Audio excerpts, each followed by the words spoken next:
Padahal seharusnya tidak, jamaah. Seorang mukmin yang beriman kepada Allah dan hari akhir itu akan terus menghidupkan malamnya dengan ibadah. Siangnya untuk bekerja mencari dunia. Tapi di malam harinya dia tidak habiskan malam itu untuk tidur. Mengumpulkan kekuatan. Menambah tenaga untuk mencari dunia. Tidak. Kalau kita melihat Allah Azza wa Jalla bagaimana memuliakan malam hari. Khususnya sepertiga malam akhir. Tatkala manusia terlelap dalam tidurnya. Nyenyak dalam istirahatnya. Allah Azza wa Jalla menyebutkan tentang hamba-hamba yang soleh. Coba kita buka di surah As-Sajdah ayat 16 dan 17. Silakan dibaca.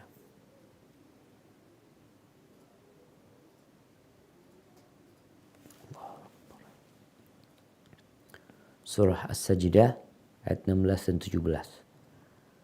Kemudian surah Adz-Dzariyat ayat 15 sampai 18. Nah, tafadhali.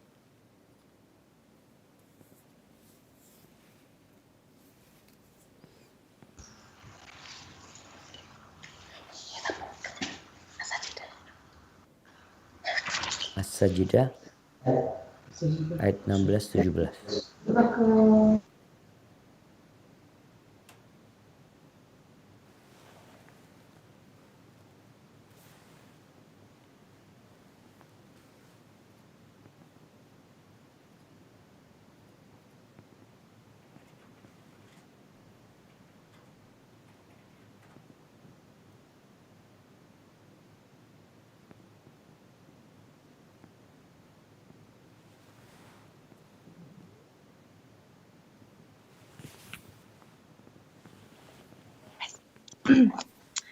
أعوذ بالله من الشيطان الرجيم تتجافى جنوبهم عن المضاجع يدعون ربهم خوفا وطمعا ومما رزقناهم ينفقون فلا تعلم نفس ما أخفي لهم من قرة أعين جزاء بما كانوا يعملون.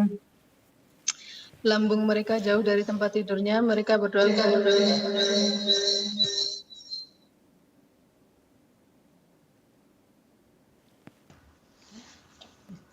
Lambung mereka jauh dari tempat tidurnya, mereka berdoa kepada Tuhannya dengan rasa takut dan penuh harap, dan mereka menginfakkan sebagian dari rizki yang kami berikan kepada mereka. Maka tidak seorang pun mengetahui apa yang disembunyikan untuk mereka, yaitu bermacam-macam nikmat yang menyenangkan hati sebagai balasan terhadap apa yang mereka kerjakan. Subhanallah. Kita lihat nih penghuni surga. Ketika mereka hidup di dunia. Di malam hari, lambung mereka jauh dari tempat tidur mereka. Mereka tidak menghabiskan malam untuk istirahat. Tapi ada waktu-waktu tertentu yang mereka meninggalkan ranjangnya, meninggalkan tempat tidurnya. Ngapain? Yad'una rabbahum. Mereka berharap berdoa kepada Allah Azza wa Jalla. Khaufan wa tama'a. Mohon kepada Allah dengan pengharapan dan rasa takut. Anak kadangkala melakukan safar. Naik pesawat jam 15 menit. Apa yang harus Anda lakukan? Seorang musafir yang tahu dia jam 5:15 menit pesawat itu akan take off. Dia akan bangun jam 3. Dia akan memprediksi semua waktu untuk perjalanan. Dia akan mengatakan perjalanan dari rumahku ke airport setengah jam. Kemudian aku harus check in. Kemudian nanti menanti di ruang tunggu. Dia akan lakukan itu. Dan Anda melihat dengan mata kepala Anda sendiri. Airport itu ramai. Penuh dengan manusia. Kadang-kala Anda naik kereta, Anda melihat stasiun kereta itu ramai dengan manusia. Di jam-jam yang seharusnya mereka tidur. Bukan seharusnya mereka tidur. Orang-orang masih tidur, tapi mereka bangun. Mereka bergegas. Mereka takut ketinggalan kereta. Mereka berharap bisa datang tepat waktu dan kemudian mereka bisa naik kereta, kemudian sampai kepada tujuan.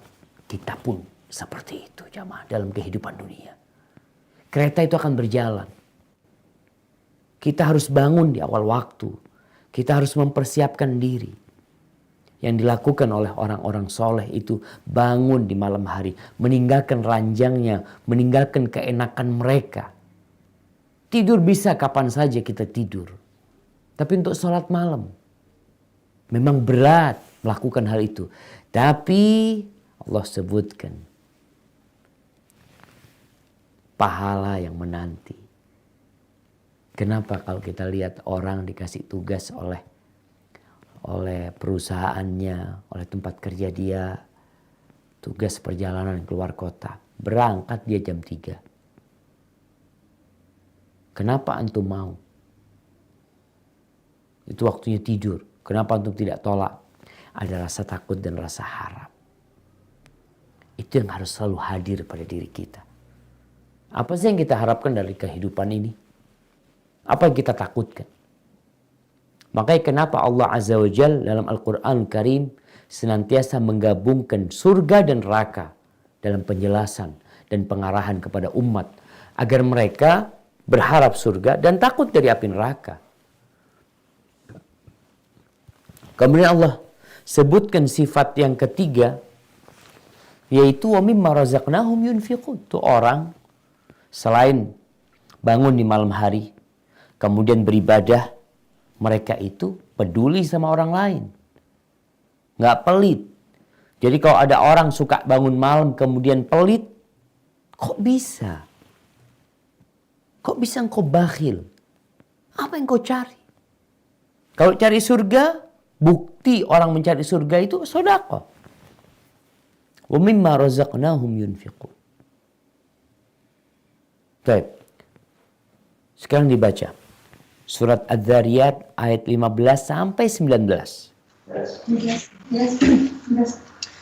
A'udzu billahi minasy syaithanir rajim. Innal muttaqina fi jannatin wa 'uyun. Akhirina ma atahum rabbuhum. Innahum kanu qabla dhalika muhsinin. كانوا قليلا من الليل ما يهجعون وبالأسحار هم يستغفرون وفي أموالهم حق للسائل والمحروم. Sesungguhnya orang-orang yang bertakwa berada di dalam taman-taman surga dan mata air. Mereka mengambil apa yang diberikan Tuhan kepada mereka. Sesungguhnya mereka sebelum itu di dunia adalah orang-orang yang berbuat baik. Mereka sedikit sekali tidur pada malam hari, dan pada akhir malam mereka memohon ampunan kepada Allah. Dan pada harta benda mereka ada hak untuk orang miskin yang meminta dan orang miskin yang tidak meminta. Kita lihat nih, Allah sebutkan mereka dulu yang di surga ini, ketika hidup di dunia, muhsinin, orang-orang yang suka berbuat kebajikan. Apa kebaikan mereka? Apa kebajikan yang mereka lakukan sehingga mereka berhak mendapatkan apa saja di dalam surga Allah Azza wa Jalla? Allah sebutkan sifat mereka, kanu qalilan minal laili ma yahjaun. Mereka orang kalau malam itu sedikit tidur. Qalilan. Terus kalau mereka begadang tidak tidur, mereka sholat. Wabil asharihum yastaghfirun. Dan di akhir malam, mereka tidurnya udah sedikit. Di akhir malam, apa yang mereka lakukan? Mereka beristighfar, mohon ampun sama Allah Azza wa Jalla.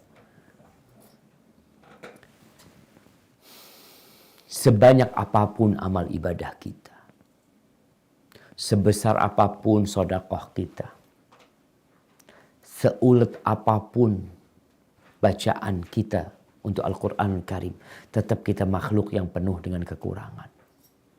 Kita banyak melakukan kesalahan. Itu sudah melekat di diri kita. Kullu bani Adam khata'. Semua manusia itu melakukan kesalahan. Wabil ashari hum yastaghfirun.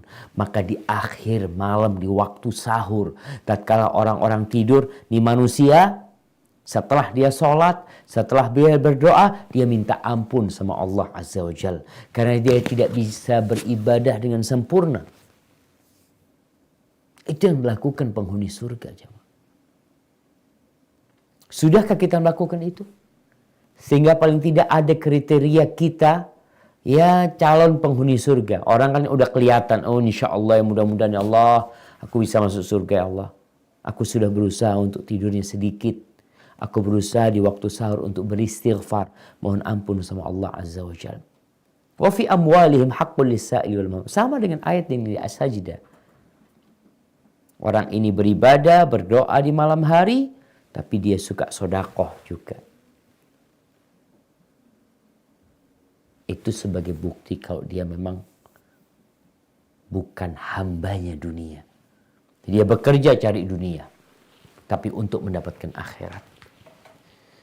Maka seringkali ana sampaikan, dulu ana berpikir, orang yang sukses dalam urusan dunia, itu akan lebih mudah untuk menggapai akhiratnya. Karena dia udah gak terlalu usah capek-capek lagi cari dunia. Dia tinggal duduk.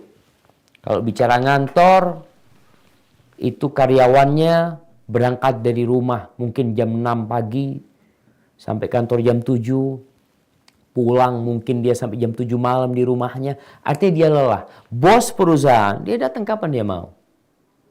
Dia datang jam 10, dia lihat semuanya selesai, tanda tangan, mungkin dia ada rapat, dia bisa istirahat. Mencari akhirat. Tapi terkadang ambisi dunia membuat dia dalam waktu luang yang Allah berikan berburu dunia lagi. Allahumma arhamna ya Allah. Semoga Allah merahmatin kita. Jamaah rahimakumullah. Allah Azza wa Jal memerintahkan kita untuk bangun di malam hari. Allah perintahkan nabinya. Coba dibaca surat Al-Muzammil. Ayat 1 sampai ayat 6.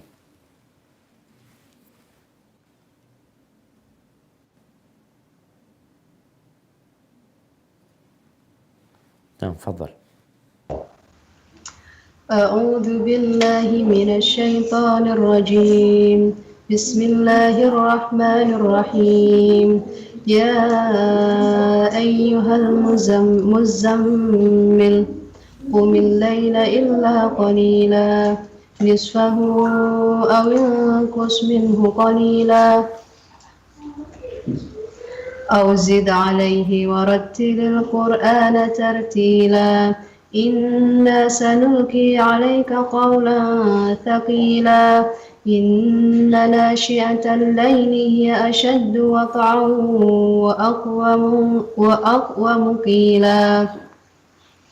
Wahai orang yang berselimut, bangunlah untuk sholat pada malam hari kecuali sebagian kecil, yaitu separuhnya atau kurang sedikit dari itu, atau lebih dari 1/2 itu, dan bacalah Al-Quran itu dengan perlahan-lahan. Sesungguhnya kami akan menurunkan perkataan yang berat kepadamu. Sungguh bangun malam itu lebih kuat mengisi jiwa, dan bacaan di waktu itu lebih berkesan. Subhanallah jamaah. Kita lihat membaca Al-Quran di sepertiga malam akhir ya, di malam hari, itu berbeda dengan baca Quran di siang hari. Apalagi kita membacanya dalam sholat kita. Kita mendengar apa yang kita baca. Apalagi kita faham dengan apa yang kita baca. Kita disuruh, itu Nabi SAW disuruh bangun sama Allah Azza wa Jalla. Kita umatnya yang mengaku pengikut Rasulullah SAW, masa nggak mau bangun malam? Makanya dalam hadits riwayat Tirmidzi disebutkan alaikum biqiyamil lail. Kata Nabi SAW, kalian itu hendaklah bangun malam. Fa innahu da'bus salihina qablakum. Itu kebiasaan orang-orang soleh sebelum kalian. Dari kaumnya Nabi Musa alaihissalam. dari kaumnya Nabi Isa alaihissalam. Mereka itu menjadikan malam sebagai waktu untuk bermunajat. Waktu untuk memohon kepada Allah Azza wa Jalla. Itu kebiasaan orang-orang soleh. Jadi kalau ingin tahu kita soleh apa enggak, lihat. Kalau ternyata kita tidak pandai untuk bangun malam, ini kita kurang soleh. Enggak Ustaz, alhamdulillah anak sholat berjamaah di masjid. Nah, berjamaah di masjid banyak orang lihat. Makanya kadang-kala orang munafikin itu juga sholat berjamaah. Tapi kalau kita bisa sholat malam, wa inna qiyamul lail qurbatun ilallahi. Qiyamul lail itu mendekatkan diri kepada Allah Azza wa Jalla. Lebih dekat lagi engkau. Oke, di siang hari kita sholat, kita mendekatkan diri kepada Allah. Tapi qiyamul lail akan semakin dekat jarak kita kepada Allah Azza wa Jalla. Dan kita tahu, kata Allah dalam sebuah hadis qudsi, ya ibn Adam, "Lau ataitani." Nah, Rasul sallallahu alaihi wasallam mengatakan, qala Allah azza wa jalla, Allah berfirman, andai kata anak Adam itu datang kepada Allah satu jengkal, maka Allah akan datang kepadanya satu hasta. Wala in atani yamshi ataituhu harwala. Kalau anak Adam itu datang berjalan kaki kepadaku, aku akan berlari-lari kecil kepada dia.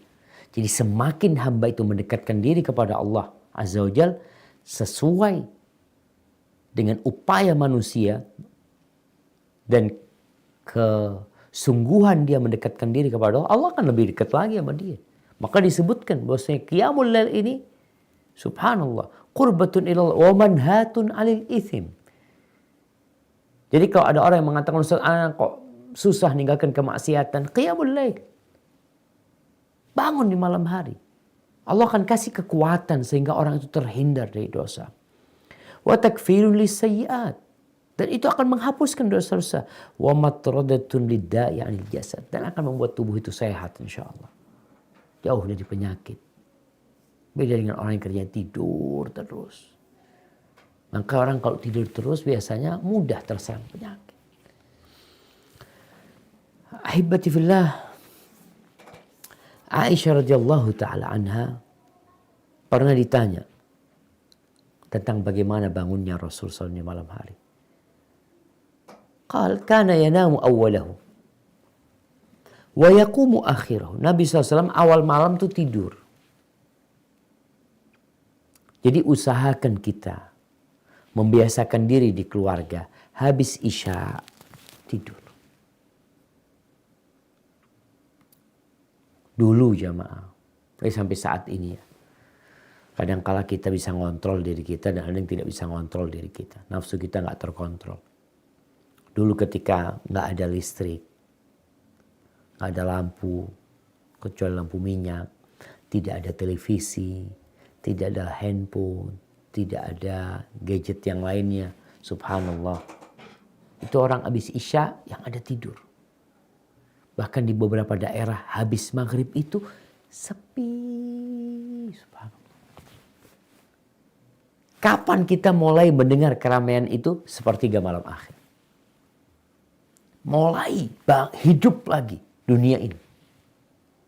Karena mereka tahu mana waktu yang seharusnya kita gunakan untuk beraktivitas dan mana waktu yang seharusnya kita gunakan untuk istirahat. Habis isya waktunya istirahat. Usahakan habis isya nggak ada lagi acara nongkrong di warung. Ya wisata kuliner ke sana kemari, baru sampai rumah jam 11 malam, jam 12 malam. Akhirnya gimana mau bangun malam? Berat buat dia. Subuh aja berat mau bangun. Maka Rasul SAW kata Aisyah, kana yanamu awwalahu. Awal malam tidur beliau. Akhir malam bangun. Thumma yarji ila firashihi. Kemudian beliau istirahat sebelum subuh. Sedikit. Fa idza adzana al-muadzin wathaba fa in kana bi haja ightasal wa illa tawadda wa kharaj. Nabi SAW kalau azan langsung beliau bangun. Kalau beliau mungkin ada hajat sebelumnya maka beliau mandi. Kalau enggak beliau wudhu dan sholat. Jadi semangat. Dikatakan wathab, beliau loncat kalau dengar azan. loncat. Kita kalau dengar azan, ya pura-pura jawab azan di atas tempat tidur. Tahu-tahu sholat sudah selesai, kita masih jawab azannya. Ketiduran. Makanya Nabi SAW, "Idza adzana al-muadzin wazab." Loncat. Karena kalau kita tetap ya nunggu sebentar ya ini itu, akhirnya ketiduran lagi. Tahu-tahu sudah qomat ya, tahu-tahu sudah assalamualaikum. Aisyah radhiyallahu ta'ala anha qalat, "Faqadtu Rasulullah sallallahu alaihi wasallam dzata lailatin." Pernah suatu hari aku kehilangan Nabi Muhammad SAW. Kehilangan Rasulullah sallallahu alaihi wasallam. Fadhanantu annahu dhahaba ila ba'di nisa'i. Ya karena waktu itu nggak ada penerangan, nggak ada lampu. Aisyah mengira Nabi SAW sedang pergi menjumpai salah satu istrinya. Fatahassastuhu. Maka dicari sama Aisyah, diraba-raba. Gelap, rumahnya nggak besar, kecil. Diraba-raba, fa'idha huwa rakiun aw sajid. Tahu-tahu dia pegang kaki Nabi SAW dalam posisi Nabi sedang ruku atau sujud. Dalam sujudnya beliau mengatakan, Subhanakallahumma bihamdika la ilaha illa anta. Beliau sedang berdoa. Faqalat bi abi anta wa ummi inni la fi sya'nin wa innaka la fi akhar. Dia mengatakan, ya Allah sebagai penebusmu Aba dan ibuku. Aku itu mikirin sesuatu yang lain tentang engkau dan ternyata engkau berada di acara yang lainnya. Dikirain berangkat ke tempat istri yang lainnya, ternyata sedang beribadah kepada Allah Azza wa Jalla. Maka jamaah rahimakumullah, kita perlu menghidupkan malam kita. Kalau kemarin Ramadan ada yang ya sholatnya di awal malam, sholat tarawih, alhamdulillah. Bisa terus lanjutkan. Kalau bisa lebih baik diakhirkan sholatnya sepertiga malam akhir. Karena itu waktu yang lebih utama. Di mana dalam hadis riwayat Bukhari dan Muslim, Rasulullah sallallahu alaihi wasallam mengatakan, yanzilu Rabbuna tabaraka wa ta'ala kulla lailatin ila sama'id dunya. Ila sama'id dunya. Setiap malam Rabb kita itu turun ketika sepertiga malam akhir ke langit dunia. Allah mendekat. Bagaimana? Kita tidak bicara bagaimana. Allah tidak menyerupai makhluknya. Dan Nabi SAW mengatakan Allah turun. Haitsu yabqa thuluthul lail akhir. Ketika tersisa sepertiga malam yang terakhir. Allah turun. Dan hamba sama Allah ini yang ada naik atau turun. Amalan kita naik, rahmat Allah turun sama kita. Dan Allah pun disebutkan dalam hadis ini, Allah turun. Dan Allah tidak menyerupai makhluknya. Fayaqul, lalu Allah berkata, ingat Allah yang turun dan Allah berkata, Man yad'uni fa astajib lahu. Siapa yang mau berdoa kepadaku, kemudian aku akan kabulkan, aku akan ijabah doanya. Wa man yas'aluni fa'utiyahu. Siapa yang mau meminta kepadaku, aku akan kasih. Man yastaghfiruni fa'aghfir lahu. Siapa yang mau beristighfar mohon ampun sama aku akan ampuni dia. Jadi ada 3 yang dikatakan. Yang berdoa, yang meminta, yang beristighfar. Apa perbedaannya antara yang berdoa, meminta dan istighfar? Disebut oleh para ulama bahwasanya yang kita pinta itu bisa jadi adalah ingin mendapatkan manfaat dan menolak mudarat.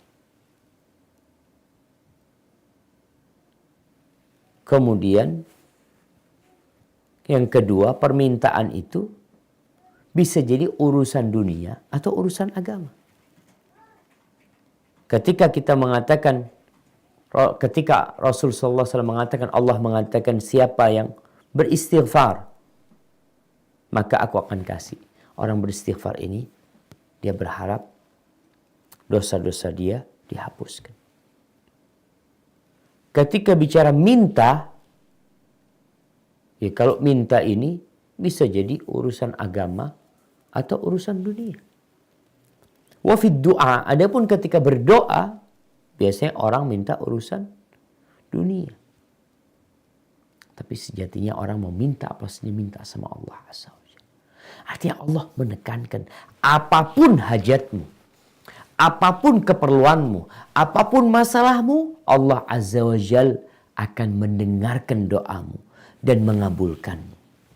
Karena itu waktu terdekat Allah dengan hambanya sepertiga malam akhir. Ataupun dalam kondisi ibadah, waktu terdekat hamba sama Allah Azza wa Jalla adalah ketika dia bersujud. Kemudian diriwayatkan Imam Bukhari dari Ummu Salamah radhiyallahu anha, anna Nabiya sallallahu alaihi wasallam istaiqadha dzata lailatin. Pernah Nabi sallallahu alaihi wasallam bangun di suatu malam. Faqala subhanallah. Lalu Nabi mengatakan subhanallah, madza unzila al-laila minal fitnah. Apa yang diturunkan malam ini dari fitnah, dari cobaan kepada orang-orang yang dicoba sama Allah Azza. Wa madza futiha minal khazain. Dan apa yang terbuka dari perbendaharaan-perbendaharaan Allah Azza wa Jalla. Lalu Nabi mengatakan, man yuqidu sawahibal hujurat. Nabi mengatakan siapa yang membangunkan pemilik kamar-kamar itu. Siapa yang membangunkan istri-istri. Rubba kasiyatin fid dunya ariyah fil akhirah. Berapa banyak orang yang di dunia berpakaian. Hidupnya nyaman. Mewah mungkin. Semua dia miliki ariyah fil akhirah. Dia akan telanjang pada hari akhir. Semua ditinggalkan. Semua akan dibangkitkan dalam kondisi telanjang. Dan ada orang yang memiliki banyak pakaian. Satu pun tidak ada yang dia pakai. Maka diperintahkan untuk bangun malam. Diperintahkan untuk ada yang membangunkan istri-istri Nabi Muhammad sallallahu alaihi wasallam. Dan Imam Tirmidzi meriwayatkan serta Imam Nasa'i dari Amr bin Abasa radhiyallahu anhu bahwa Nabi sallallahu alaihi wasallam mengatakan aqrab ma yakunu rabbu minal abdi fi jawfil lail akhir. Tempat terdekat hamba dengan Rabbnya itu di sepertiga, di pertengahan malam terakhir. Fa in istata'ta an takuna mimman yadhkurullah ta'ala fil tilka as-sa'a fakun. Kalau bisa engkau menjadi orang yang mengingat Allah, yang berzikir di waktu itu, jadilah engkau. Ahibati fillah, bagaimana kondisi Rasul sallallahu alaihi wasallam di sepertiga malam akhir? Diriwayatkan bahwasanya datang beberapa sahabat kepada Nabi sallallahu alaihi wasallam. Kepada istri Nabi. Mereka datang ke rumah Aisyah radhiyallahu taala anha. Ini ceritanya Atha bin Abi Rabah. Faqalat man haula, siapa yang datang? Karena mereka ketika berbicara dengan istri Nabi SAW pakai tirai, pakai hijab. Tanya siapa yang datang? Lalu kita kan Abdullah bin Umar, ada Ubaid bin Umar. Faqalat marhaban bika ya Ubaid bin Umar, malaka la tazuruna. Kemudian Aisyah mengatakan, marhaban, selamat datang nih Ubaid bin Umar. Kenapa engkau jarang ziarah? Faqala Ubaid zur ghibban tazdad hubban. Katanya suruh ziarah jarang-jarang supaya tambah cinta. Faqala Ibnu Umar da'una min hadha. Lalu Ibnu Umar mengatakan, kalau boleh kita udahlah, nggak usah ngomong urusan ini. Kita ingin sesuatu dari anti. Hadithina bi'ajabi ma ra'aiti min Rasulillah SAW. Tolong kita dikasih cerita nih tentang sesuatu yang paling menakjubkan yang anti lihat dari Rasulullah SAW. Apa sih yang menakjubkan? Kalau bicara suami istri ya, biasanya mereka akan bicara hal-hal romantis, hal-hal yang indah ya, bulan madu dia, jalan-jalan, kasih hadiah ini itu. Aisyah radhiyallahu ta'ala diminta untuk menceritakan sesuatu yang paling menakjubkan yang dilihat dari kehidupan Nabi SAW. Faqalat kullu amrihi ajib. Nabi SAW itu semua urusannya ajib. Semua urusannya menakjubkan. Jadi buat orang-orang yang mengidolakan pemain bola, yang mengidolakan artis atau mengidolakan siapapun yang bukan orang-orang soleh, sejatinya yang ajib itu dari mereka yang hanya difoto, yang hanya direkam oleh kamera. Sisanya kadangkala menjijikkan dari kehidupan mereka. Tapi mereka tutupin. Aisyah radhiyallahu ta'ala anha yang hidup serumah dengan Nabi SAW mengatakan kullu amrihi ajib. Semuanya menakjubkan. Tapi ada kejadian yang buat Aisyah sangat menakjubkan. Suatu malam Nabi SAW mendatangi aku. Kemudian beliau tidur di ranjangku. Ya, sampai hatta alsaqa jildahu bijildi. Sampai kulitnya menempel dengan kulit Aisyah radhiyallahu ta'ala. Faqala, lalu tiba-tiba Nabi mengatakan, ata'zaninani li an ata'abbad li Rabbi. Dalam riwayat lain, zarini ya Aisyah ata'abbad li Rabbi. Aisyah, aku minta izin nih. Kalau engkau izinkan, aku mau beribadah malam ini buat Rabbku. Nabi tahu itu haknya Aisyah untuk bermalam sama dia. Maka Nabi minta izin. Mau ibadah buat Rabbku. Faqultu wallahi inni la uhibbu qurbak. Aisyah mengatakan, Allah aku itu cinta banget untuk dekat sama kau. Berada di sampingmu ini satu hal yang indah buat aku dan aku suka banget. Wala uhibbu hawak. Tapi aku juga lebih cinta apa yang kau cintai. Faqama ila qirbatin. Lalu Nabi SAW ambil wudhu. Ambil air, ambil wudhu. Kemudian beliau sholat. Beliau nangis dalam sholatnya. Wa huwa qa'imun hatta balagatid dumu' hijrahu. Air matanya ketika berdiri itu sampai membasahi pangkuan Nabi SAW.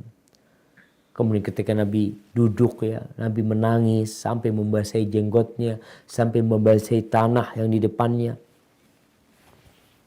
Lalu datang Bilal untuk menyampaikan azan subuh. Dilihat Nabi SAW sedang menangis. Nabi menangis. Nabi SAW.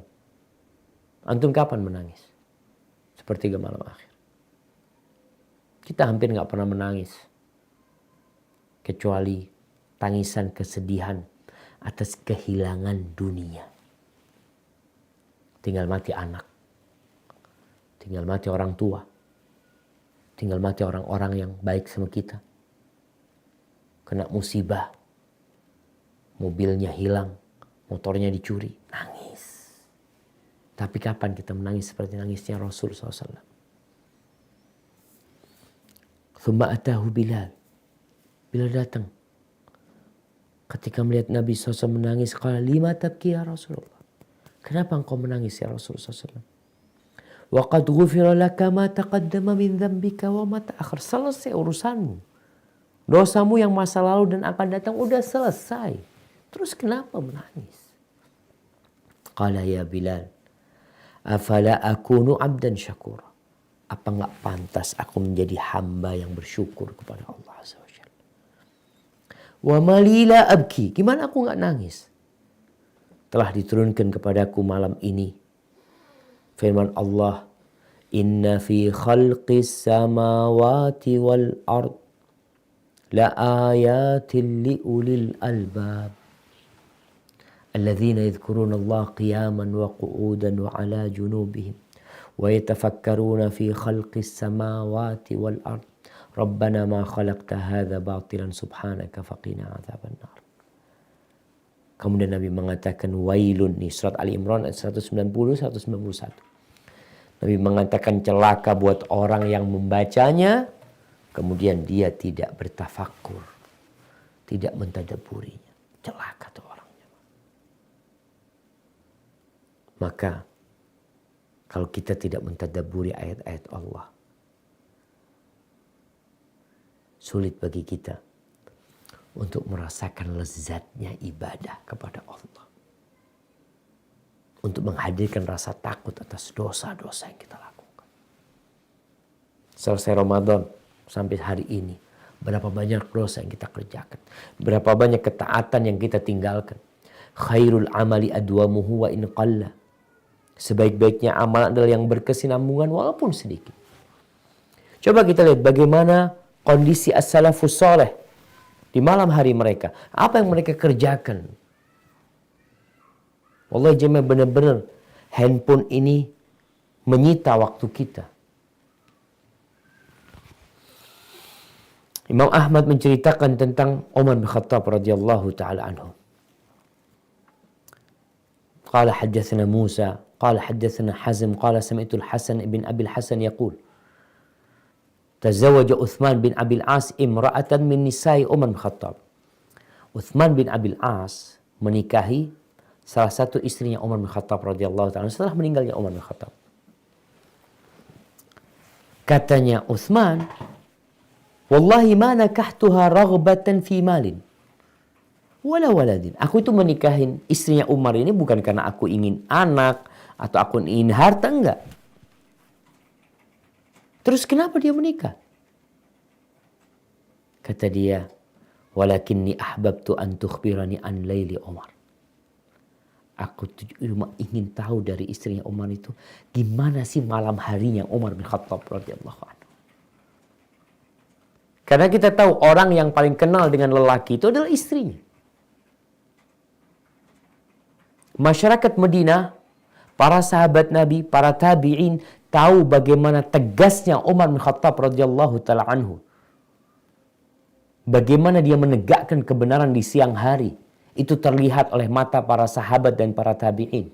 Ketika Umar naik mimbar, ketika Umar berpidato, ketika Umar duduk, ketika Umar berjalan di pasar, ketika dia sidak ke tempat-tempat di kota Madinah, mereka tahu. Tapi ini Uthman bin Abil As menikahi istrinya Umar karena ingin tahu gimana malam harinya Umar bin Khattab radhiyallahu anhu. Fasa'altuha, kaifa kana salatu Umar bil lail? Gimana sih salatnya Umar di malam hari? Qalat kana yusalli salat al-isya. Umar itu biasanya salat isya berjamaah. Thumma ya'muruna an nadha 'inda ra'sina tawran fihi ma. Lalu Umar nyuruh kita istirahat, tidur, dan menyuruh kita meletakkan tempatnya air di kepalanya Umar bin Khattab radhiyallahu anhu. Ya, kalau sekarang mungkin timba kecil ya. Fayata'aru minal lail. Kadangkala Umar terjaga di malam hari. Lalu dia meletakkan tangannya di dalam wadah air itu, kemudian dia basuh wajahnya, dia basuh tangannya. Thumma yadhkurullah. Kemudian dia berzikir kepada Allah. Dalam kondisi dia rebahan di atas tempat, di atas kasurnya mungkin ya. Kenapa dia basahi tangan dan wajahnya? Supaya segar. Sehingga ketika berzikir pun sadar. Thumma yukhfi, thumma yata'ar. Kemudian dia ngantuk, dia tertidur sedikit. Kemudian bangun lagi. Hatta ta'tiyas sa'allati yaqumu fiha. Sampai datang waktunya Umar bangun malam. Itu sepertiga malam akhir. Artinya malam harinya Umar itu zikrullah. Dia persiapkan diri untuk bangun. Karena ada orang yang bangun malam hari, bangun ngapain? Minum. Bangun ngapain? Buka handphonenya. Setelah itu tidur lagi. Aina zikrullah? Mana zikir? Baca la ilaha illallah wahdahu la syarika lah, lahul mulku wa lahul hamdu wa huwa ala kulli syai'in. Atau zikir-zikir yang lainnya. Ini disebutkan oleh Imam Ahmad dalam kitab Zuhudnya. Kemudian Al-Imam Adz-Dzahabi dalam kitab Siyar A'lamin Nubala mengatakan tentang Safwan bin Sulaim, salah seorang dari kalangan salafus saleh yang ahli ibadah. Kana Safwan bin Sulaim yusalli ala as-sathi fil lailatil barida li'alla yaji'ahu an-naum. Sufyan bin Sulaim ini kalau sholat di musim dingin, itu sholatnya nggak dalam rumah. Kalau dalam rumah takut hangat ketiduran. Dia sholatnya di atas loteng rumah. Sholat biar dia gak ketiduran. Artinya manusiawi sekali orang itu malas. Kalau dingin dia ingin berselimut hangat, ingin tidur. Ingin duduk, dia minum teh atau apa, istirahat. Tapi ini Safwan bin Sulaim, agar dia bisa bangun malam, dia bangunnya di loteng. Jadi kalau kita di kamar kita menyebabkan kita tidur, keluar dari kamar kita. Kalau masih ngantuk, ke halaman rumah kita. Atau di loteng rumah kita. Kita berusaha untuk beribadah. Ya mau gak mau kita harus tahu diri, kita makhluk yang lemah. Lingkungan itu mempengaruhi kita. Makanya kalau orang sholat di sebelah tempat tidurnya, kadang-kadang ngantuk langsung ke tempat tidurnya, tidur lagi dia. Al-Fudail bin Iyad radhiyallahu anhu. Ini disebutkan oleh Imam Adz-Dzahabi. Dia itu di rumahnya ada musola. Artinya musola tempat dia sholat sunnah di sana, tempat dia ngaji ya. Di situ dia tidur, di musolanya itu dikasih hasir, tikar. Kemudian awal malam dia sholat. Ya beberapa saat. Thumma taghlibuhu ainah. Fayulqi nafsahu al-hasir. Terus dia gak kuat, ngantuk. Maka dia merebahkan dirinya bukan di atas kasurnya. Di atas tikarnya. Fayanamu qalilan. Lalu dia tidur dikit. Sebentar dia tidur. Orang tidur di tikar yang gak seperti tidur di atas ranjang yang empuk. Thumma yaqum. Kemudian dia bangun. Fa'idha ghalabahu numna. Kalau dia memang ngantuk sekali, dia tidur lagi. Thumma yaqumu hatta yusbih. Kemudian dia bangun sampai subuh. Wa kana da'buhu idza na'is ayyanam. Kalau dia ngantuk memang dia usahakan tidur. Tapi tempat tidurnya memang tadi tikar. Yang orang tidak terlalu nyenyak tidur di tikar itu. Wa yuqal asyaddul ibadah ma kana. Ibadah yang paling dahsyat itu yang seperti ini. Jadi kita perlu menciptakan kondisi yang membuat kita bisa bangun malam. Dan itu dicontohkan oleh para salafus saleh jamaah.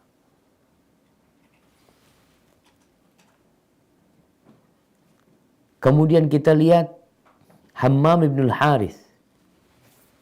Dia berdoa. Apa doanya? Allahumma shfini minan naum bil yasir. Ya Allah sembuhkan aku dari tidur. Pokoknya cukup dikit lah tidur. Artinya nggak perlu tidur banyak. Artinya dia minta sama Allah supaya dicukupkan dengan tidur sedikit. Kita pernah nggak doa minta sama Allah Azza wa Jalla? Supaya makannya nggak banyak. Supaya tidurnya dikit. Ibadahnya yang banyak. Dia minta disembuhkan. Karena dia tahu tidur ini sudah menjadi kodrat manusia. Tapi dia minta nggak usah banyak-banyak ya Allah. Warzuqni saharan fi ta'atik. Dan berikan rizki kepada aku. Apa rizki yang diminta oleh Al-Harith. Hammam ibn al-Harith ini apa rezeki yang dia minta? Dia minta rumah. Dia minta bisa jalan-jalan. Dia minta bisa begadang. Bisa tidak tidur di malam hari dalam ketaatan kepada Allah Azza wa Jalla. Itu yang dipinta. Pernahkah kita minta jemaah? Minta kepada Allah, ya Allah agar aku bisa begadang ya Allah dalam ketaatan kepadamu ya Allah. Bisa bangun malam tidur dikit. Dan rangka mentaati Allah Azza wa Jalla. Maka fakana la yanamu illa hunaihatan wa huwa qa'id. Allah mengabulkan doanya dia. Akhirnya nih Hammam bin Harith enggak tidur kecuali sedikit dan tidurnya duduk. Karena kalau dia duduk ketiduran, bangun lagi. Enggak seperti kita. Karena kalau tidur malam, udah tidur malam nyambung lagi habis subuh, nyambung lagi habis zuhur. Begadang, habis maghrib terus begadang, nggak tidur, tapi tidak dalam ketaatan kepada Allah Azza wa Jalla. Al-Imam Adz-Dzahabi menyebutkan dalam Syiar A'lamin Nubala tentang Tawus. An Dawud bin Ibrahim, Annal Asad, ini ceritanya Dawud bin Ibrahim, bahwasanya ada singa pada suatu malam yang singa ini berada di jalurnya jemaah haji. Kita dulu jemaah haji dulu berangkatnya dari Medina, dari tempat-tempat dari Irak, dari Kufah. Mereka berjalan kaki atau naik onta. Di jalurnya itu ada singa yang gak bergerak di jalan mereka. Diam di sana. Akhirnya orang itu saling numpuk ya karena ketakutan mereka. Falamma kana as-sahar dhahaba anhum. Ketika di waktu akhir malam, waktu sahur itu, singa itu pergi. Subhanallah. Kalau antum membaca sejarah jemaah-jemaah haji yang datang dari berbagai negeri dulu itu, banyak yang tidak pernah pulang kembali jemaah. Jemaah haji Irak berangkat, di tengah jalan dirampok, dibunuh. Sampai ada 20.000 orang terbunuh pada waktu itu. Adanya singa itu Allahu a'lam, semoga ada hikmah di sana. Akhirnya singa itu di waktu sahur pergi singanya. Fanazalu wa namu. Orang-orang akhirnya udah capek ini, akhirnya mereka singgah, mereka tidur. Wa qama Tawus yusalli. Seorang tabi'in yang bernama Tawus bangun, dia salat. Enggak tidur. Faqala lahu rajulun. Ada seorang lelaki yang berkata kepada Tawus, "Ala tanam?" Kenapa engkau enggak tidur? Lalu Tawus balik bertanya, "Wa hal yanamu ahad as-sahar?" Apakah ada orang yang tidur di waktu sahur? Artinya Tawus beranggapan semua orang itu sedang ibadah di waktu sahur itu. Kenapa? Karena keutamaan sahur ini, keutamaan sholat malam di waktu akhir malam ini sangat besar sekali. Doa dikabulkan, minta ampun diampuni, bertobat diterima taubatnya, permintaan dikasih sama Allah Azza wa Jalla. Dalam bayangan Tawus nggak ada orang yang tidur. Kalau ada kesempatan untuk minta, kesempatannya itu hanya waktu ini, siapa yang akan tidur jemaah? Tapi ternyata kita masih tidur. Ada yang bangunnya subuh, telat. Jadi perempuan yang datang bulan, mungkin dia nggak bisa sholat, tapi bukan berarti dia nggak bisa berdoa, nggak bisa memohon, nggak bisa berzikir. Bisa dia melakukan itu. Ahmad bin Harb, masya Allah, disebutkan oleh Imam Dhahabi wa Ahmad bin salah seorang ulama dari kalangan salafus saleh. Dia itu lewat di kalangan anak-anak lagi main-main. Lalu anak-anak lagi main ini mengatakan, "Amsiku." Diam semuanya. Fa inna hadha Ahmad bin Harb alladzi la yanamul lail. Mereka mengatakan, nih Ahmad bin Harb, orang yang tidak pernah tidur malam. Enggak pernah tidur. Itu Ahmad pegang jenggotnya.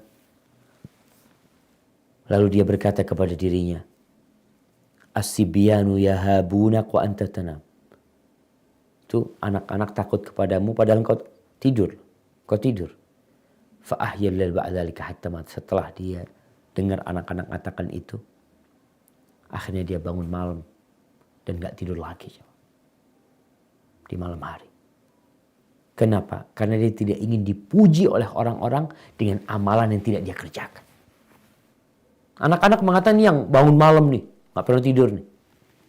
Lalu ternyata dia tidak melakukan itu. Maka akhirnya dia ingin menjaga pujian itu agar tidak jadi dusta dan bukan omongan belaka. Al-Imam Ahmad bin Hanbal, imamu ahli sunnah wal jamaah. Bagaimana sih beliau?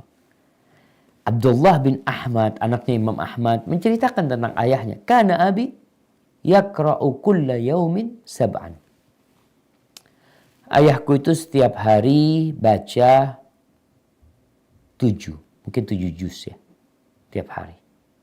Wa kana yanamu naumatan khafifatan ba'dal isya. Biasanya ayahku itu habis isya tidur. Khafif, tidur ringannya. Thumma yaqumu ila sabah yusalli wa yad'u. Kemudian sampai pagi beliau itu sholat, bangun dan berdoa. Sadaqallahul azim. Ketika Allah mengatakan, dan semua ucapan Allah itu benar. Ketika Allah mengatakan, innama yakhshallaha min ibadihil ulama. Yang takut kepada Allah di antara hamba-hambanya itu hanya para ulama. Al-ulama. Mereka yang takut kepada Allah Azza wa Jalla. Ini Ibn Atha. Subhanallah. Al-Imam Dhahabi menyebutkan tentang Ibn Atha. Az-zahid, al-abid, seorang yang zuhud, yang ahli ibadah, yang taat kepada Allah Azza wa Jal. Diceritakan kana lahu fi kulli yaumin khatmah. Ini Imam Dhahabi menyebutkan bahwasanya Atha ini tiap hari menghatamkan satu kali Al-Quran Karim. Wa fi Ramadan tis'una khatmah. Dan di bulan Ramadan dia menghatamkan 90 kali. Allahu Akbar. Wa baqiya fi khatmatin mufradatin bid'a asyrata sana yatafaham wa yatadabbar. Tapi dia punya waktu tertentu sepanjang 17 tahun membaca Al-Quranul Karim untuk mentadabburinya. Jadi baca biasa dia tiap hari, tapi dia punya bacaan untuk mentadabburi Al-Quran selama 17 tahun. Baru hatam. Yatafaham wa yatadabbar. Untuk memahami dan memaknai Al-Quranul Karim. Wa qala Husain bin Khaqan, kata Imam Dhahabi, Husain bin Khaqan mengatakan tentang Atha, kana yanamu fil yaumi wal laila sa'atain. Dia tidur sehari semalam itu cukup 2 jam. Allahu Akbar jemaah. Kita 5 jam gak cukup. Tambah lagi 1 jam. Tambah lagi 1 jam. Sudah tidur banyak, ngobrol banyak, main banyak, makan banyak, ibadah sedikit. Allahumma arhamna ya Allah. Nah, ini Imam Dhahabi menceritakan tentang Atiyah bin Sa'id bin Abdullah. Al-Imam Al-Hafidh, seorang imam yang hafal banyak hadis. Qala Khatib Al-Baghdadi mengatakan tentang dia, wa kana zahidan. Ini Atiyah ini orang yang zuhud. La yada'u jambahu ila al-ard. Dia hampir enggak pernah rebahan. Innama yanamu muhtabian. Kalau dia tidur tuh dia tidur duduk sambil diikat. Wallahi syama. Ada orang terlalu berlebihan Ustaz. Gak ada yang berlebihan. Kalau dia mampu melakukan itu dan tidak melampaui batasan-batasan agama. Yang penting tidak melantarkan hak orang lain. Tuh, mungkin sekarang orang bertanya, gimana supaya kita paling enggak bisa lah bangun malam. Bisa menangis sepertiga malam akhir ya. Ya, kalau menangis karena musibah udah sering lah. Tapi menangis karena takut sama Allah. Karena berharap sama Allah Azza wa Jalla. Pernah enggak kita? Kadang-kala menangis berdoa minta kepada Allah urusan dunia juga. Nangisnya itu urusan dunia. Mohon dengan sungguh supaya urusan dunia selesai. Boleh. Tapi kapan kita menangis karena minta akhirat sama Allah Azza wa Jalla.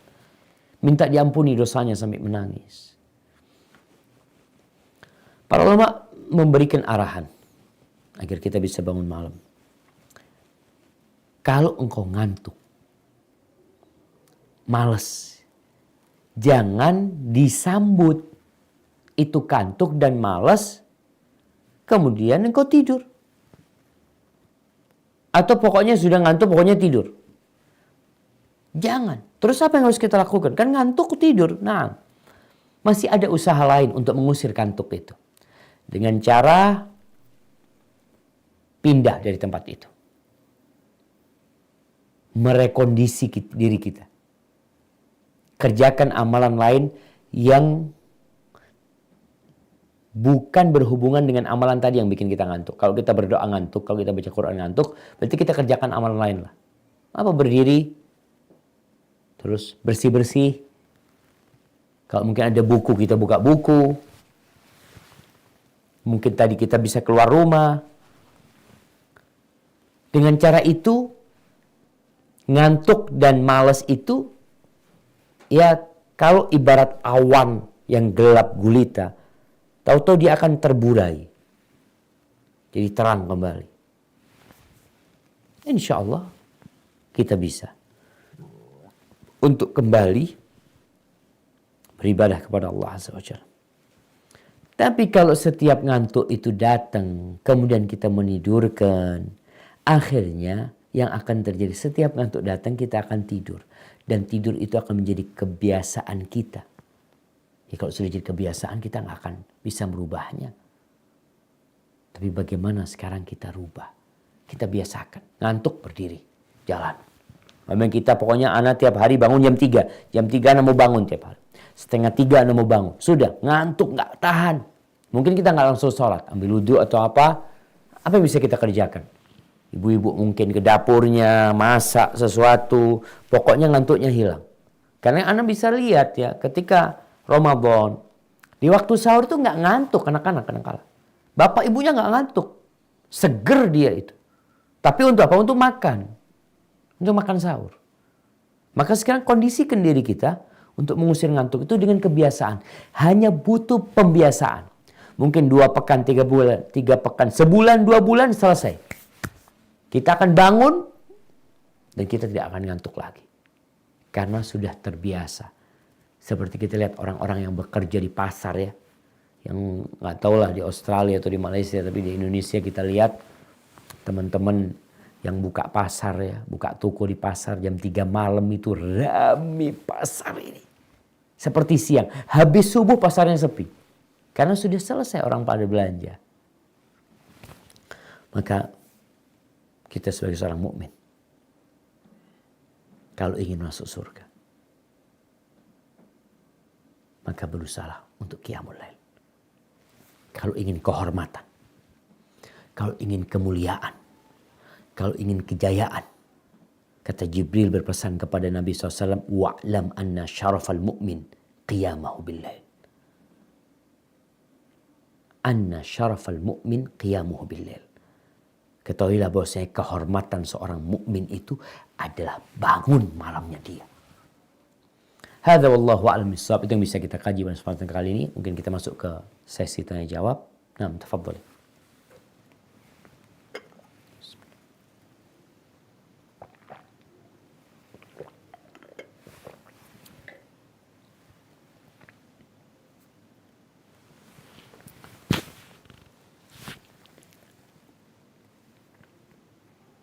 Oke. Ada Ustadz dari Brisbane. Tafadhol. Assalamualaikum. Waalaikumsalam warahmatullah. Ya, saya mau bertanya, saya pernah mendengar kalau misalnya kita sudah mulai malas untuk sholat tahajud itu karena dosa-dosa kita. Apakah itu benar? Terus yang kedua pertanyaannya tentang sholat. Jadi kalau yang saya pahami bahwa kita mengikuti cara Rasulullah SAW sholat seperti yang Rasulullah dapat pada saat Isra Mi'raj. Kemudian pertanyaannya, apakah nabi-nabi sebelumnya melakukan tata cara sholat yang bagaimana? Yang sama atau memang berbeda dan esensinya bagaimana juga? Ya, makasih. Assalamualaikum. Waalaikumsalam warahmatullahi wabarakatuh. Nah, barakallahu fikum. Ada 2 pertanyaan di sini yang berkaitan dengan sholat ya. Kalau ada yang mengatakan bahwasanya yang menyebabkan orang sulit bangun malam itu adalah dosa. Nah, betul. Jadi sejatinya dosa ini bukan hanya menghalangi orang dari qiyamul lail. Tapi dosa itu menghalangi kita dari ketaatan. Apa saja. Mau sholat malam, mau sholat duha, mau sholat qobliyah ba'diyah. Kita jadi sulit beramal soleh. Apalagi berkaitan dengan qiyamul lail. Makanya sampai sebagian salaf mengatakan hurimtu qiyamul lail arba'ata ashhur. Ada yang aku itu nggak bisa sholat malam 4 bulan gara-gara dosa yang aku lakukan. Karena dosa itu melahirkan dosa. Dosa itu melahirkan kemalasan untuk beribadah. Sebagaimana ketaatan melahirkan ketaatan. Jadi kalau ada orang yang nggak bisa sholat malam, di antara penyebabnya bisa jadi memang dosa yang dia kerjakan. Dia punya dosa. Maka dia harus beristighfar, bertobat, mohon ampun sama Allah Azza wa Jalla. Sehingga Allah memudahkan bagi dia untuk qiyamul lail. Sampai ada yang mengatakan, kalau engkau mau lihat kedudukanmu di sisi Allah Azza wa Jalla, lihat engkau itu ditaruh di mana sama Allah Azza wa Jalla. Kalau ditaruh di tempat ketaatan, insya Allah engkau orang yang dimuliakan sama Allah Azza wa Jalla.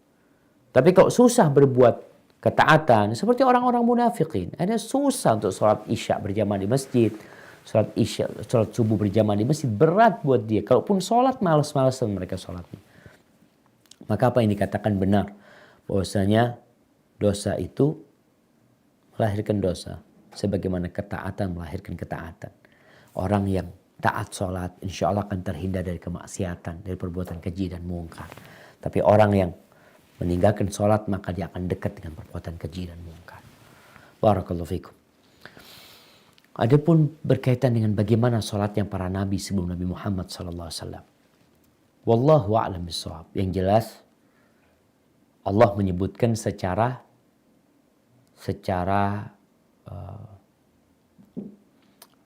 global. Sholat mereka ada berdirinya. Bagaimana Nabi Zakaria ketika sholat ya di mihrab, beliau berdiri. Bagaimana Allah perintahkan untuk sujud, bagaimana ruku dengan orang-orang yang ruku. Tapi rukunya berapa kali, sujudnya berapa kali, duduknya berapa kali. Wallahu a'lam bishawab. Ana tidak pernah membaca tentang hal itu. Tapi yang jelas mereka ada bacaannya. Yang dibaca tentunya mereka tidak baca Al-Fatihah seperti kita baca Al-Fatihah. Karena Al-Fatihah ini salah satu, subhanallah, kekhususan yang Allah berikan kepada umat Islam. Ya, itu kemuliaan Al-Fatihah ya. Kemudian berkaitan dengan sholat dalam agama kita pun kita lihat sholat juga macam-macam. Seperti ada sholat gerhana matahari yang sholatnya berbeda dengan sholat biasa yang biasa kita lakukan. Jadi wallahu a'lam bishawab, anak-anak nggak tahu secara detail. Yang jelas sholatnya mereka itu ada berdiri, ada menghadap kiblat, ada bersuci. Mereka bersuci juga.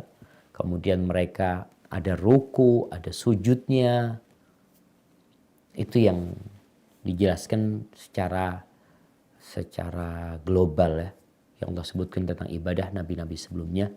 Seperti Nabi SAW ketika Isra Mi'raj beliau melihat Nabi Musa alaihissalam sedang sholat di kuburannya. Dan Nabi alaihissalam ketika sholat turun dari Sidratul Muntaha ke Masjidil Aqsa, kemudian beliau jadi imam di sana, itu semua para nabi sholat dengan sholatnya Nabi Muhammad SAW. Hadza wallahu a'lam bishawab. Nah.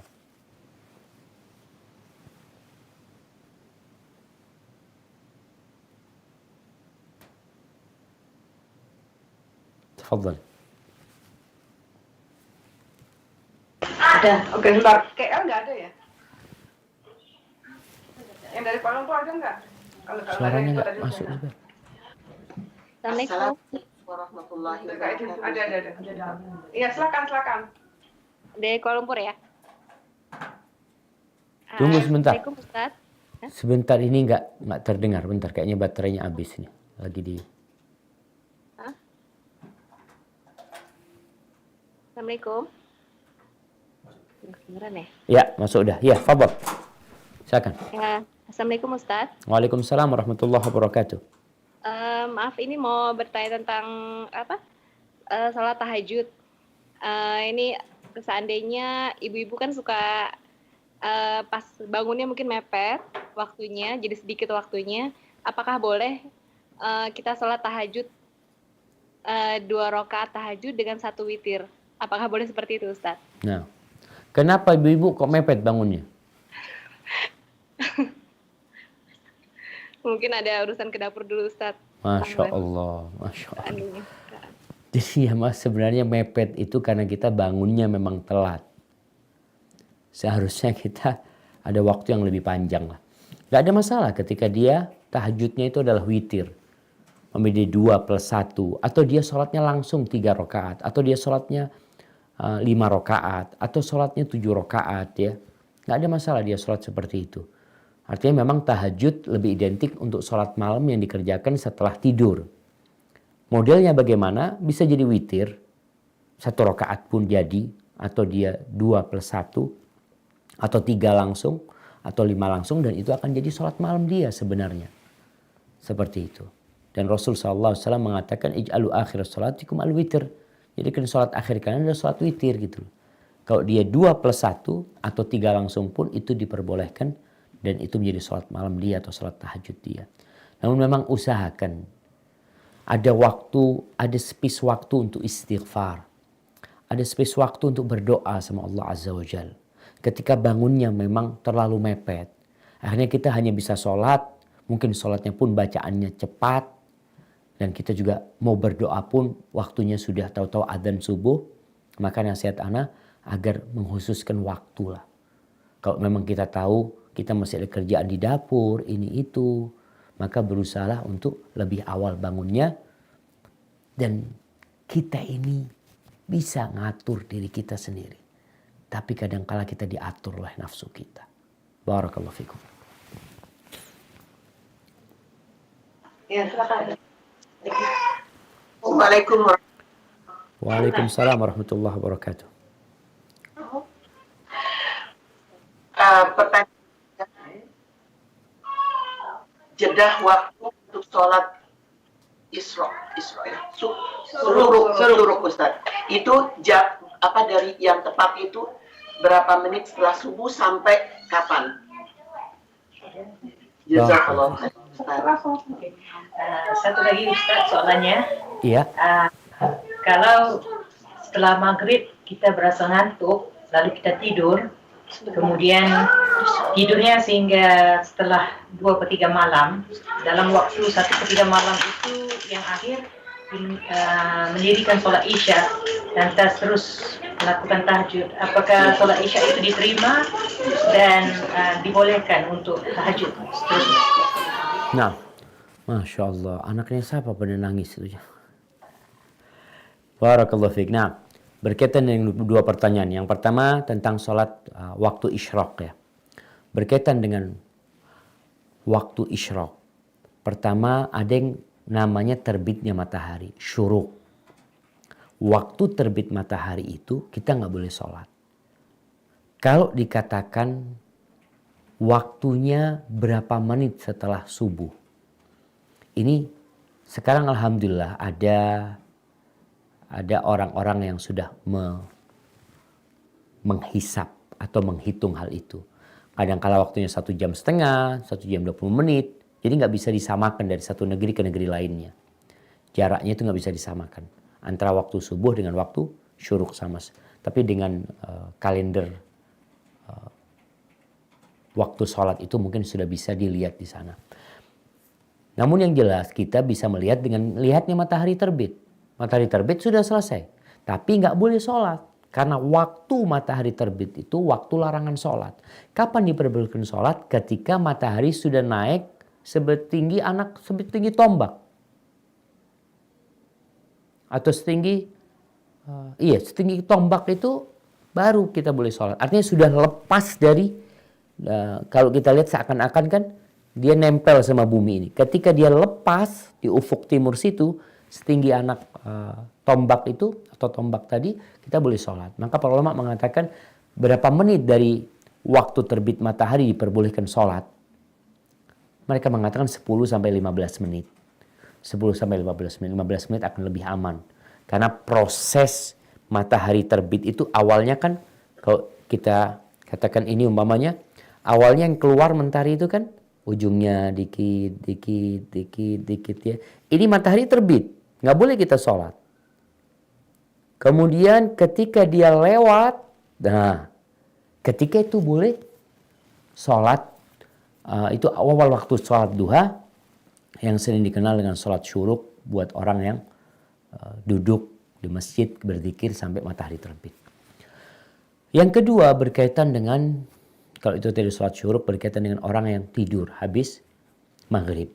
Kemudian dia baru bangun di 2/3 malam ya. Atau 1/3 malam akhir. Bagaimana dengan sholat isya dia? Yang pertama ketahuilah ada larangan tidur sebelum sholat isya. Karena ditakutkan kelewatan isyanya. Karena waktu pilihan sholat isya itu adalah sampai tengah malam. Waktu pilihan. Setelah tengah malam itu waktu darurat. Ya sudah, kalau memang ketiduran kemudian bangunnya 1/3 malam akhir, sholat isya. Dia lakukan sholat isya itu di waktu darurat tersebut. Tapi waktu pilihannya adalah sampai tengah malam. Namun yang dilakukan tetap terlarang. Tidur sebelum isya itu dilarang. Karena takut kejadian seperti yang disebutkan tadi. Apakah setelah dia sholat isya di 2/3 malam itu atau 1/3 malam akhir itu, boleh dia sholat tahajud, boleh dia sholat tahajud, silahkan dia sholat tahajud. Karena memang itu sudah waktunya sholat malam, dan dia usahakan kita itu, ada orang yang sebelum subuh tidur. Seperti Nabi SAW, kadang beliau istirahat sebelum subuh.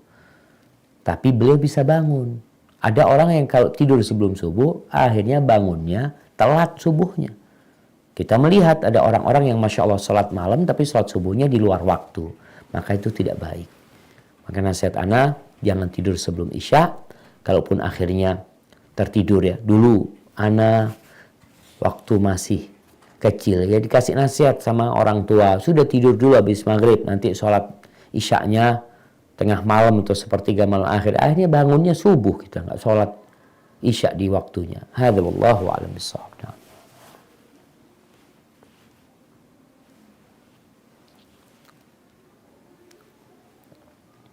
Nah, tafadhal. Sydney ada pertanyaan nggak ini Sydney? Ada ya, ada. Ya. Assalamualaikum warahmatullahi wabarakatuh, Ustaz. Waalaikumsalam warahmatullahi wabarakatuh. Hubungan dengan sholat tahajud itu yang lebih afdol antara jam 2 apa jam 4 pagi yang lebih afdol, Ustaz? Iya. Iya, berkaitan dengan mana yang lebih afdol untuk sholat tahajud. Yang pertama kita harus tahu pembagian malam ini. Bagaimana membagi malam. Karena Anda tidak bisa tentukan dengan jam. Jam 2 atau jam 4. Di sebagian tempat itu jam 4 kurang 1/4 itu sudah azan subuh. Pernah di Riyadh, Anda di sana jam 3 1/4 itu sudah azan subuh. Jadi penentuannya tidak bisa dengan jam. Tapi Anda akan memberikan kunci untuk menghitungnya. Menghitung malam itu dengan terbenamnya matahari dan terbitnya fajar. Kalau matahari terbenam jam 6 pagi, fajar terbit jam 4. Sekarang kayak di Indonesia, ya di Jember ini jam 4 1/4 lah. Kita anggap jam 4, jam 6 tenggelam, jam 4 terbit fajar itu.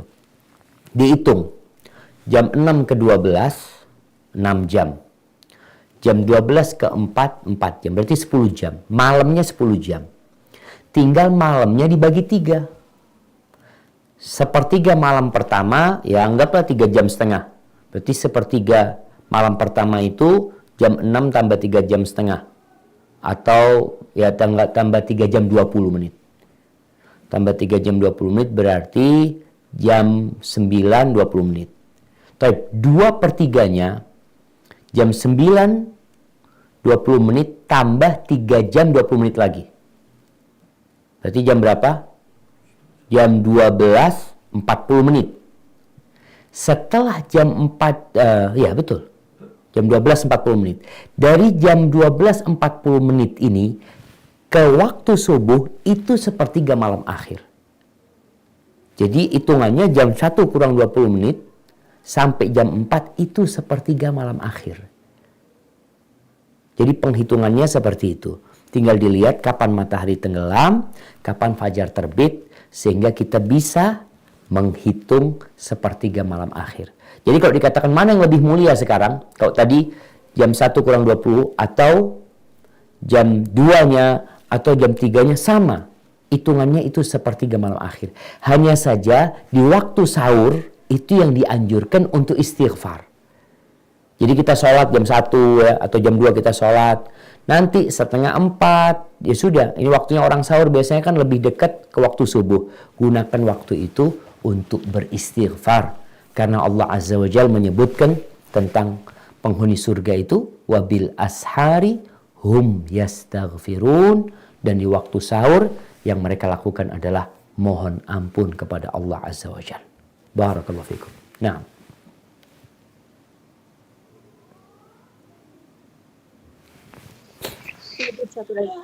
Assalamualaikum Ustaz. Waalaikumsalam warahmatullahi wabarakatuh. Mau tanya Ustaz, ada riwayat dulu sahabat Umar bin Khattab kalau kelewat qiyamul lail, sholat tahajud, Umar bin Khattab ganti dengan duha. Apa itu pahalanya sama Ustaz? Masya Allah. Nah, Jazakallah khair. barakallahu fiik. Iya, buat orang-orang yang rutin qiyamul lail. Ketika dia tidak qiyamul lail karena sakit, karena capek atau karena ketiduran, maka memang menggantikan di waktu duha. Dan itu pernah dilakukan Rasul sallallahu alaihi wasallam. Beliau menggantikan bukan 11 rakaat, menggantikannya 12 rakaat. Karena sholat siang hari itu nggak ganjil tapi genap. Kalau pertanyaannya, apakah pahalanya sama? Wallahu a'lam bishawab ya. Kalau bicara pahala. Karena kalau jumlah sholatnya mungkin bisa dikatakan sama, bahkan lebih. Tapi kehilangan waktu mulianya. Sepertiga malam akhir itu nggak bisa digantikan di waktu duha. Yang bisa digantikan itu hanya ibadah sholatnya. Tapi waktunya tidak tergantikan. Jadi kalau pahala sholatnya, ya mungkin nggak sama ya. Karena dia kehilangan waktu mulia, tapi paling tidak dia tetap melaksanakan sholat yang rutin biasa dia kerjakan. Karena Rasul SAW kalau biasa mengerjakan satu ibadah, biasanya beliau tidak akan pernah meninggalkannya. Kalau beliau kelupaan atau ketiduran, maka beliau akan mengkoboknya seperti itu. Jadi jangan bicara pahala lagi sekarang, tapi bicara bagaimana kita mendawamkan ibadah yang kita kerjakan, ya pahalanya semoga Allah Azza wa Jal yang melipat gandakan. Karena bisa jadi yang 1 rakaat itu nilainya lebih daripada 100 rakaat. Kalau Allah berkehendak dan ketika kita melaksanakannya penuh dengan kekhusyuan. Hadza wallahu a'lam.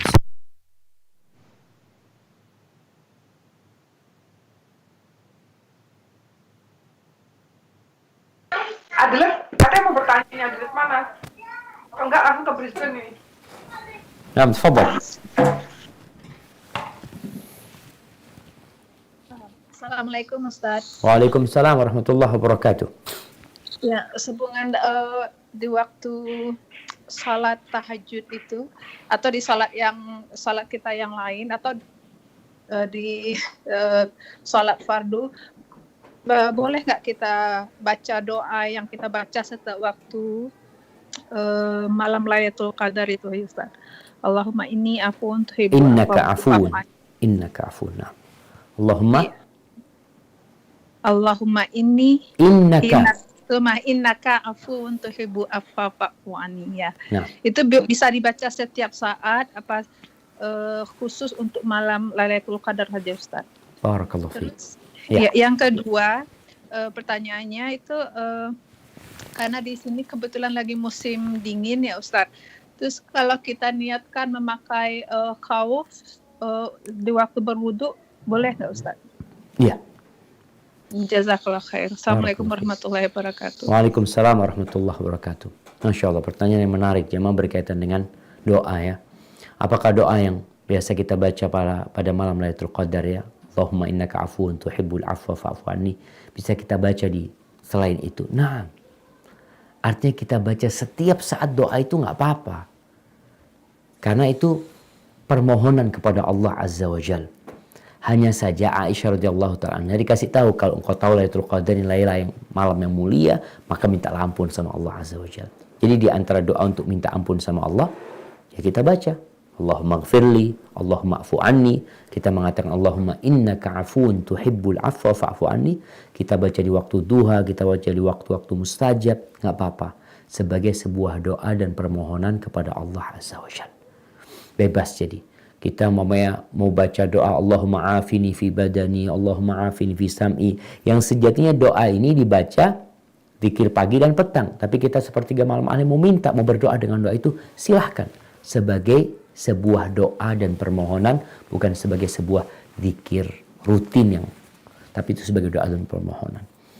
Adapun berkaitan dengan musim dingin ya, Masya Allah di Australia sekarang musim dingin, boleh kita niatkan pakai khuf? Boleh. Dan itu kemudahan Islam. Kita perlu sampaikan kepada orang-orang bahwasanya Islam ini agama yang mudah.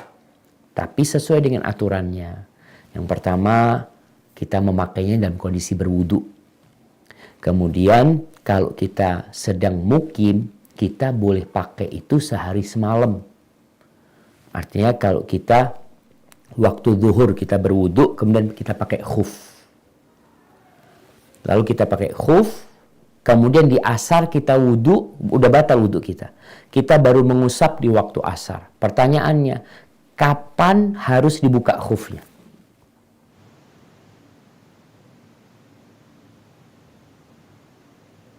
Nah. Ya, Oke. Iya, bismillah. Barakallahu fiik. Ya Ustadz, saya mau bertanya mengenai perbedaan hati, jantung, dan kolbu. Nah. Jadi kan biasanya kan dibilang ada segumpal darah itu kan disebutkan hati. Nah, kalau seandainya kita itu sakit hati, itu sebenarnya hati kita yang sakit atau jantung kita? Kayak umpamanya kita patah hati, apakah itu hati atau jantung atau kolbu? Mohon bimbingannya. Jazakumullah khairan. Barakallahu fiikum. Tapi pertanyaan belum dijawab ya. Jadi Yang Pak Ustaz, tadi itu 24 jam kan Ustaz ya? nah, 24 jam. Iya, Brisbane salah paham nih. Siap, sampai asar selanjutnya. Berarti sampai asar, waktu asar besoknya. Baik, sehingga tahu bahwasanya kapan kita membuka khuf kita. Artinya kita harus cuci kaki kita lagi. Ketika sudah lewat 24 jam, berarti kita harus buka khuf itu, kita cuci kaki kita lagi, wudhu dengan mencuci kaki, kemudian pakai khuf lagi, seperti itu pula. Baik, berkaitan dengan pertanyaan sambungan ya, tentang apa perbedaan antara jantung, hati, dan al-qalbu. Pertama, kalau bicara al-qalbu ini bahasa Arab. Rasul SAW mengatakan, ala inna fil jasadi mudghah. Sesungguhnya di tubuh manusia itu ada sebuah organ, segumpal daging yang bisa dikunyah ya. Kalau benar, semua akan benar. Kalau rusak, semua akan rusak. Apa itu al-qalbu? Ketika Nabi SAW menunjukkan di mana letak takwa, beliau mengatakan, menunjukkan kepada bagian kiri dadanya. At-taqwa hahuna, at-taqwa hahuna, at-taqwa hahuna. Takwa itu di sini, saya menunjukkan kepada jantungnya. Jadi kepada qalbu. Qalbu ini bahasa Indonesia adalah jantung kita. Bahasa Inggrisnya heart. Bahasa Inggrisnya heart. Orang kalau sakit hati, bahasa Inggrisnya apa? Ya, jamaah. Broken. Apa? Heartbroken. Sakit hati Ustaz. Apa? Broken heart. Broken heart. Baik. Broken heart ini sakit jantung apa sakit hati? Sakit hati. Heart itu jantung apa hati? Nah, makanya Ustaz. Nah, jadi sebenarnya, makanya ulama kadang-kala ketika hendak menjelaskan hati, karena hati ini bahasa Indonesia, kita tahu, kita punya hati yang disebut liver. Tapi ketika bicara hati dalam dunia mental, yang dimaksud dengan hati adalah jantung. Organnya itu adalah jantung. Makanya kadang-kala para ulama untuk memberikan penjelasan tentang jantung ini disebutkan al-qalbu as-sanubari. Terjemahannya hati sanubari. Hati sanubari ini, sanubar, ini orang-orang Australia insya Allah tahu. Sanubar itu, pohon sanubar itu pohon pinus. Yang milik buah seperti jantung, ada bunganya seperti jantung. Hati sanubari itu maksudnya adalah jantung kita. Bukan hati yang disebut liver. Maka kalau dibicara orang yang kalau hatinya sehat, semuanya sehat, maksudnya jantung. Secara raga itu adalah jantung, kemudian secara mental itu, yaitu hati adalah jantung, bukan hati liver ya. Jadi seperti itu. Jadi al-qalbu, atau bahasanya ada al-fuad lagi disebut, kemudian bahasa Indonesianya jantung, kemudian hati. Hati dalam urusan mental yang dimaksud adalah jantung dalam raga kita sebenarnya. Jadi bukan liver. Hadza wallahu a'lam. Nah. Canberra ada nggak? Kalau nggak ada langsung ke KL ya, buruan.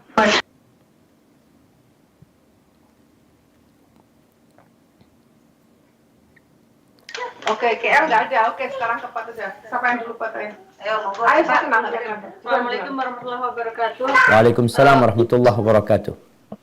Ustadz, saya mau tanya, berkaitan dengan sholat witir. Jika sholat witir itu dikerjakan di setelah Isya ya, bukan di waktunya Qiyamul Lail, apakah itu boleh? Karena dengar riwayat yang katanya Umar bin Khattab sering mengerjakan sholat witir itu di waktu Isya karena dia takut dia tidak bisa terbangun, takut dia nggak bangun di waktu Qiyamul Lail itu, seperti itu. Terus kalau untuk sholat qobliyah dan ba'diyah, apakah ada batasan waktu untuk sholat qobliyah ya, terutama misalnya kita harus benar-benar habis azan langsung sholat, atau misalnya kita sholatnya udah 1 jam setelah azan atau lewat, masih boleh nggak ngerjain qobliyah itu? Nah, baik, barakallahu fiik ya. Berkaitan dengan riwayat sholat witir sebelum tidur, itu riwayat Abu Hurairah radhiyallahu taala anhu, bahwa Nabi SAW memberikan wasiat kepada Abu Hurairah untuk sholat witir sebelum tidur. Jadi takut nggak bangun di malam harinya. Maka buat orang-orang yang memang berat untuk dia bangun di malam hari, maka dia sholat witirnya sebelum tidur. Kemudian kalau dia biasa bangun di malam akhir, maka witirnya ditunda, karena yang lebih utama adalah ditutup sholat malam dengan witir di sepertiga malam akhir. Tapi kalau dia sudah sholat witir sebelum tidur ya, kemudian di malam hari terjaga bangun, ya dia silahkan sholat tahajud tanpa ditutup dengan witir, karena dia sudah sholat witir di awal waktu. Barakallahu fikum. Adapun berkaitan dengan sholat qobliyah dan ba'diyah, apakah ada batasan waktu? Nah, batasan waktu sholat qobliyah adalah sholat itu sendiri. Sholat itu sendiri. Jadi kalau umpamanya ibu-ibu di rumah, sholat duhurnya jam 1, umpamanya azan jam 12, dia baru sholat duhur jam 1. Maka dia selama belum sholat duhur, diperbolehkan sholat qobliyah. Karena artinya qobliyah ini sholat sebelum sholat fardu. Jadi qobliyah duhur berarti sholat sebelum sholat duhur. Kalau sholat duhurnya 1:30 umpamanya, maka dia ada waktu. Selama dia belum sholat duhur, maka dia punya waktu untuk sholat qobliyah. Adapun waktu ba'diyah, maka dengan masuknya waktu sholat berikutnya. Itu, umpamanya ana sholat asar di Jember ini sekarang jam 3. Ya, anggap jam 3 lah. Kemudian sholat duhurnya 1:30. Ada perempuan sholat qobliyah jam 1. Dia sholat duhur jam 1:05, dia sholat qobliyah jam 1. Kemudian dia sholat duhur. Kemudian ba'diyahnya dia sholat jam 2. Atau ba'diyahnya 2:30 sebelum waktu asar. Boleh. Jadi batasan waktu qobliyah itu adalah sholat fardu itu. Adapun batasan ba'diyah adalah sholat fardu yang selanjutnya. Seperti itu. Hadza wallahu a'lam bishawab. Ada pertanyaan terakhir?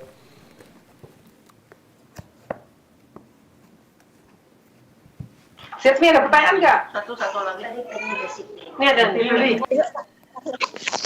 Assalamualaikum Ustaz. Waalaikumsalam warahmatullahi wabarakatuh.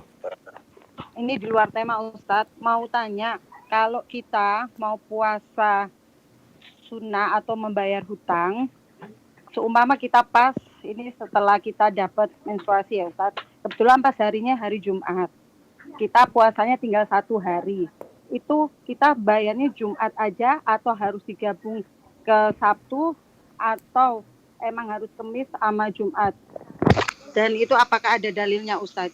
Nah, iya. Jadi berkaitan dengan puasa Jumat, dilarang kita memang mengkhususkan Jumat untuk puasa sunnah. Mengkhususkan hari Jumat untuk puasa sunnah. Hadis yang ketika ada sahabat wanita ditanya puasa, lalu Nabi SAW bertanya, apa kalau niatmu puasa besok? Enggak, kata dia. Apakah sebelumnya engkau puasa? Kata dia, enggak, ya udah nggak usah puasa. Artinya kita tidak boleh mengkhususkan hari Jumat untuk puasa. Tapi kalau kita puasa di hari Jumat, puasa qadha, dan memang nggak ada niatan untuk puasa sunnah, itu jadi puasa qadha, puasa wajib buat kita. Bukan karena harinya hari Jumat kita puasa, tapi karena hanya bertepatan dengan hari Jumat, maka nggak ada masalah. Jadi larangan itu adalah mengkhususkan hari Jumat untuk puasa sunnah pada waktu itu. Adapun ketika puasa qadha di hari Jumat, yang memang kita sekali lagi bukan mengkhususkan hari Jumat, karena kemuliaan hari Jumat ya, ini ada kemuliaan tersendiri, maka kita nggak ada masalah ketika itu mengqadhanya pada hari Jumat. Jadi larangan Nabi SAW lebih kepada puasa sunnah, dan para ulama juga mengatakan larangan itu sifatnya larangan makruh ya, nggak sampai tingkatan haram, tapi kita tetap berusaha untuk tidak melakukan yang makruh. Hadza wallahu a'lam bishawab. Itu yang bisa kita kaji pada kesempatan kali ini.